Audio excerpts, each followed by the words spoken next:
and wanted to give an opportunity for our marketing team to really talk about some of the great things that we have going on for our tweens and families with tween-age kids.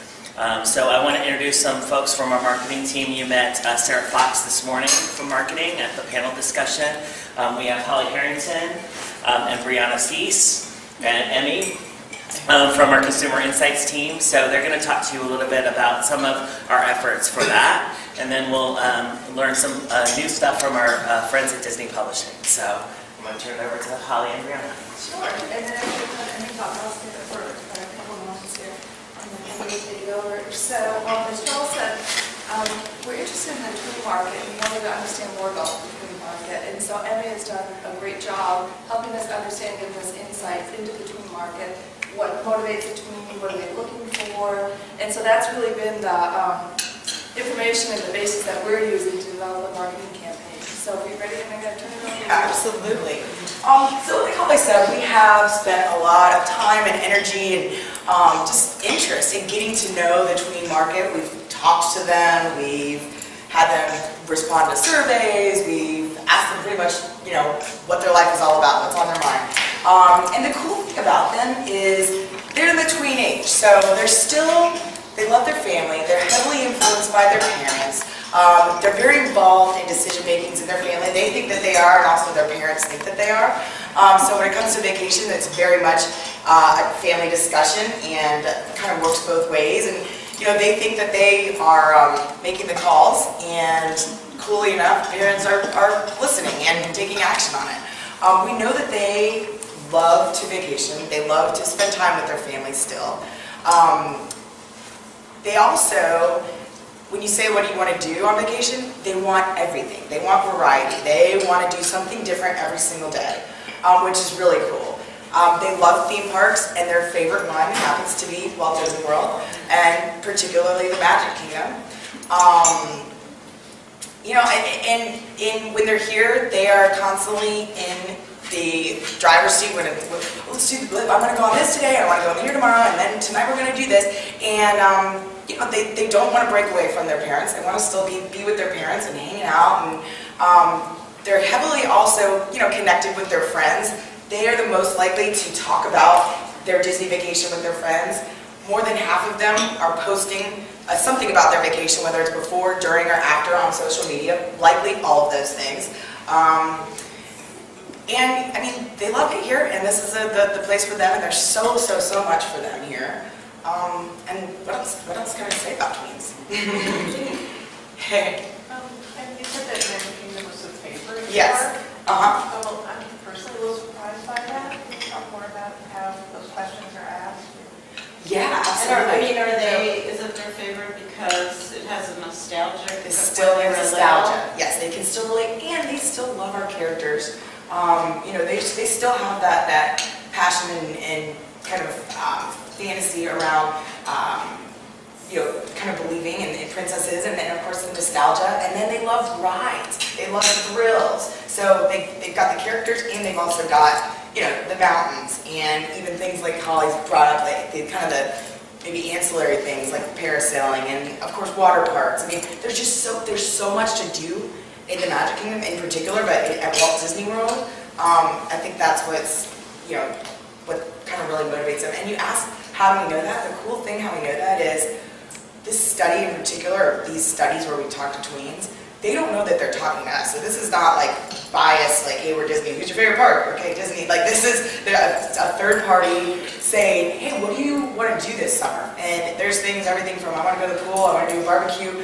The most popular response is family vacation. What do you love most about a family vacation? Theme park. What theme park do you love the most? Magic Kingdom, or Walt Disney World, and particularly Magic Kingdom. So, that's how we know. I think some of the other things that we discovered too in our journey on understanding this market is they're still childlike behaviors, but yet they want to venture out and be. So the one picture that's in my mind that has come through is there's a picture of a little girl, she's holding on to her stuffed animal, but yet she has an iPad, right? And so it's that dichotomy of like still holding on to their childhood, but they're venturing out there and they're trying new things, and they're not quite sure if they're ready, and they're aspirational to be teens, and And there is a difference, a little subtle difference between tweens of boys and girls. We found that out. And then also, you know, the younger tweens versus the older tweens. There's just subtle nuances. But I think overall what was really fascinating, and probably as a mom myself, just interesting to say they still want to spend the time with their parents. So if you ask your favorite vacation, what would it be? It would be a family vacation. And then they say, do you want to spend more or less time with your parents? And do you want to spend more time with their parents? Which I thought was really kind of a cool understanding of this audience. They do, and especially I think this generation is grown up with so much of the hustle bustle, and they know that their parents are always strapped for time and they're always on the go. And so the cool thing, to Holly's point, when we actually interviewed them, so many of them organically said, I want to spend more time with my parents because we don't get to do as much together when we're at home. I want to go on vacation so that we can have that exclusive time together to actually just enjoy one another. Yeah. And I think that's cool, especially for an 11-year-old to recognize, I want to spend, you know, we don't get enough time together. I just want to be with my parents. I mean, And it's interesting that I think back to some of the research that we've done with parents, and they say the same thing about, it's, you know, it comes down to, in those of that were in the session with us yesterday afternoon about the bonding. It's like this universal truth with parents. It's that bonding as a family and spending time as a family and having shared fun. And probably the best time to do that is on vacation. That's when you're together all the time and you're doing things together, and it's a dedicated family time. absolutely. Any other questions? Yeah. Okay, so I'm sorry to be the skeptic, but I live in Please. Manhattan, and of course, children of different breed there from anywhere else, but I know we cover a lot of international travel. And when I talk to tour operators and travel planners, they talk about 8 being the new 13 in terms of what parents expect from their children. So you usually wait to take them to Europe or whatever. They go on safari at 6. They go to Europe shopping at 8. We know that they're expecting to develop quickly. And so I'm curious if you've had any of that from the In terms of you geographic survey differences. and, I mean, I can say one thing, because again, we do talk to a lot of kids of all ages, and when we draw the comparisons between where you say an 8-year-old or a 13-year-old or an 8-year-old is the new 13 or whatever, we saw very clearly that the international or the interest in international is a little bit older than tweens. Like, we specifically said, what kind of vacation do you want? They want a family vacation to theme parks, whereas a little bit of the real 13 and older are a little bit more interested in international. Their top 1 or 2 is a little bit more inclined to say, I want to go abroad. And I don't know if I can tweens add are to quite that. there yet. If I can add to that, you know, our Adventures by Disney Right. fits that mold, because to your point, the expectation that kids now have on discovering the world on their own terms and with their family, Adventures by Disney fills that need for families who want to take that international trip with their kids, but not have to worry about any of the concerns of planning a long-distance trip with young children. So, very good question. what ages do those trips, you know, where do they fill up, at what age? Kids. They start, each trip is a little bit different. Most of the trips are 7 to 9 days, and the suggested age for across the board is 4 and up. But you'll have some of the longer trips, like the China trip, where it's a little bit older, just because there's a lot of internal flights and a lot of different things like that. But they really talk about 4 and up. And you actually, there have been families that have literally bought out the trip. There's a 40-person limit on each trip, and they've literally bought out the trip because they want to take even younger kids. So, you know, we have a suggested age usually for each trip, but the great thing about Adventures by Disney is that you work with a personal concierge, and they will design the trip for you. I mean, they will literally say, okay, I have a 4-year-old and I have an 8-year-old. Which trip, we really want to go to Europe. Which trip is going to be the best for us? And, my kids are really interested in hiking and, that kind of thing. So they'll really work with you on the ages of the kids. But you suggested, I think 4 and up is really been suggested for, at least for as a baseline for the trips. And, Walt Disney World vacation is often a threshold to international travel because for those parents who may not be ready financially or may not be ready for other reasons to take their kids to Europe or to Africa, they can bring them to Walt Disney World, where within the context of a family vacation, they get to discover other cultures, they get to meet some of our country ambassadors at our Epcot nations, as well as Disney's Animal Kingdom Lodge, where you're actually meeting and having an opportunity to converse with people from those countries. It's a nice threshold for families who are considering international travel, and it just helps to broaden the horizons of kids, and especially tweens, to start thinking about the fact that, wow, there's a whole world out there for me to discover. And that just goes to show the variety of things that we have here. So we have 4 different theme parks. If you're thinking, tweens, they love a lot of thrill, and we see that whether they're trying to conquer the mountains of the Magic Kingdom or go and do Expedition Everest or Rock and Roller Coaster. We have those thrill attractions, but then we also have the shows and the fireworks and some of those other experiences that they do with a family.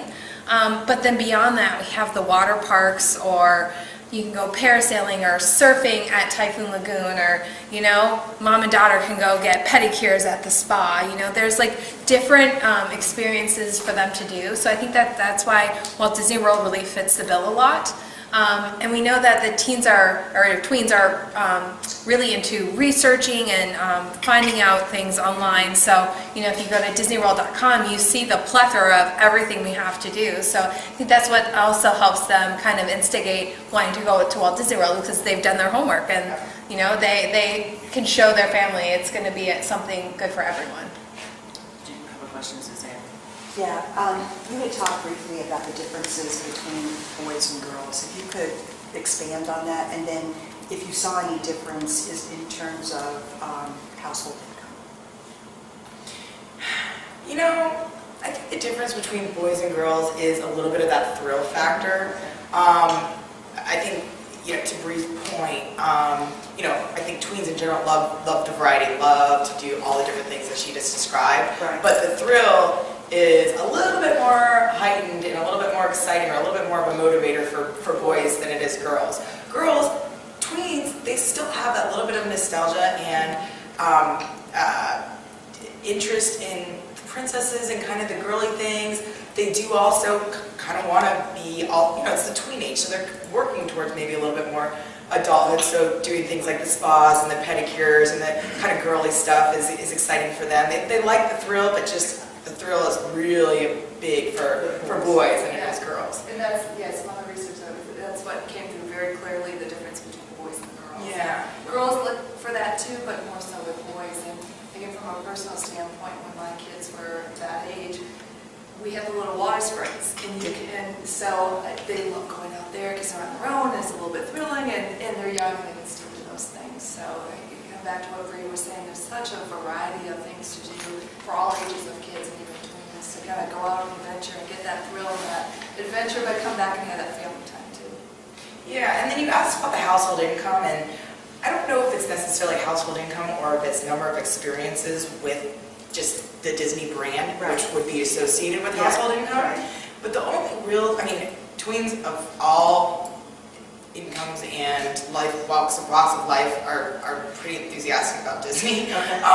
But I think when it comes to the vacation, maybe the higher income know a little bit more. They've done a little more research. They've had more, I think, because they've had more experiences here, so they're a little more savvy and they want to dive into some of the things, the lesser known things. Whereas maybe a little bit lower income hasn't been here as much, so they just say, I just want to go to the parks and I just want to be there, and I'll just be thrilled, driving down I-4 and seeing the billboards. So, do we know that? I think that's No, probably. I haven't seen any differentiation in income. And the good news is, we've got a range of experiences. Yeah. Absolutely. So, and you said earlier, value is what really motivates everybody these days, everyone. And I think there were studies done during the recession that looked at how Americans were, spending their money and tracking.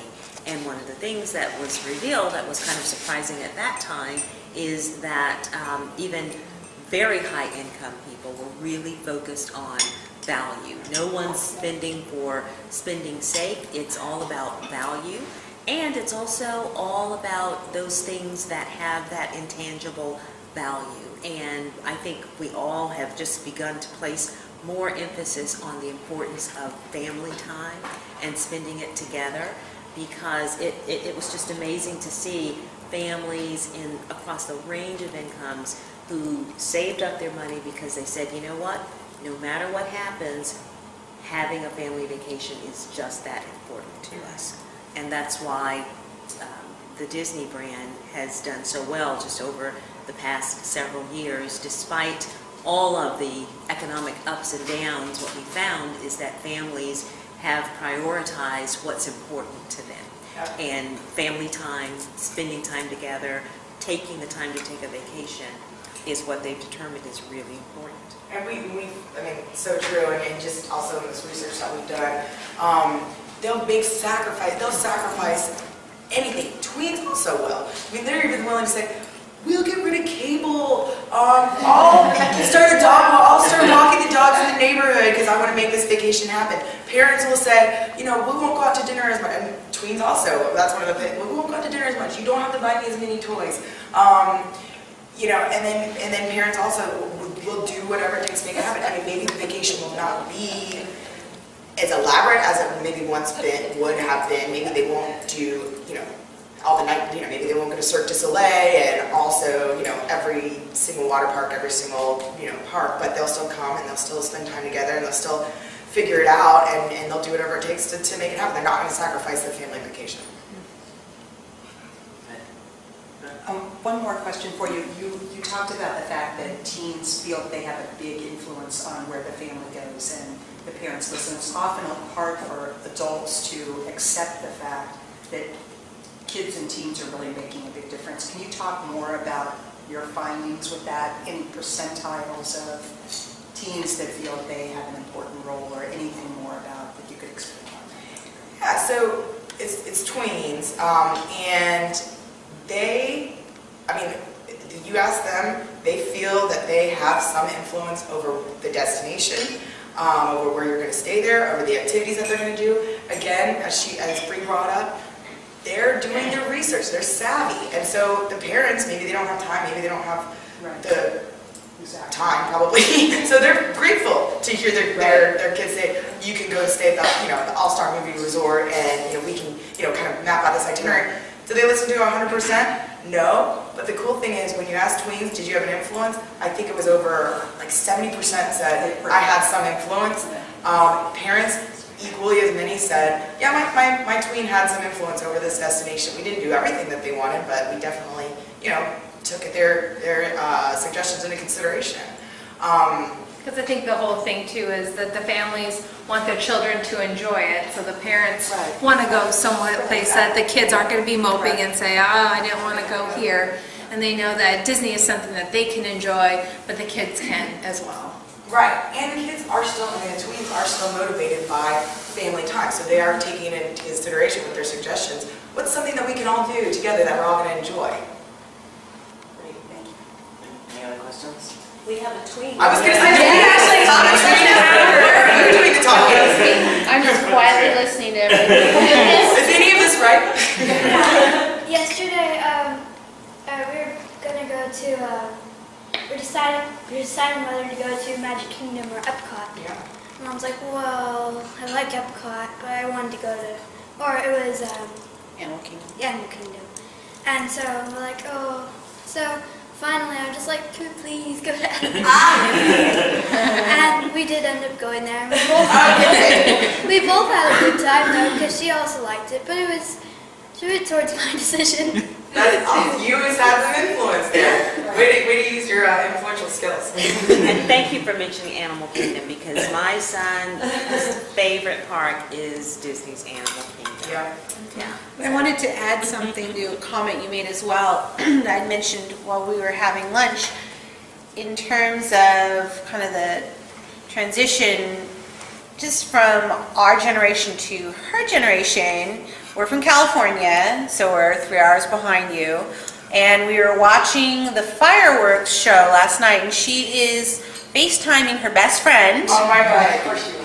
Watching the fireworks, actually a few of her friends, FaceTiming, showing them the fireworks show while it was going on and talking to them and having that interactive experience from coast to coast. Oh, that's So, I mean, awesome. that was actually, so I was listening to that going, well, this is actually what she's doing, and this is a real-time 12-year-old, right in the middle, tween. So, you know, that's kind of, so they were getting the experience too while she was having it, and she was Instagramming. Instagram is big with them, so, and she was doing that. So that whole kind of experience of the online, the virtual thing happening real time is big for them. So true. You know, so I just thought it was interesting. So true. And that is exactly what we found, that family time, fun together is very important, but equally as important, almost right up there,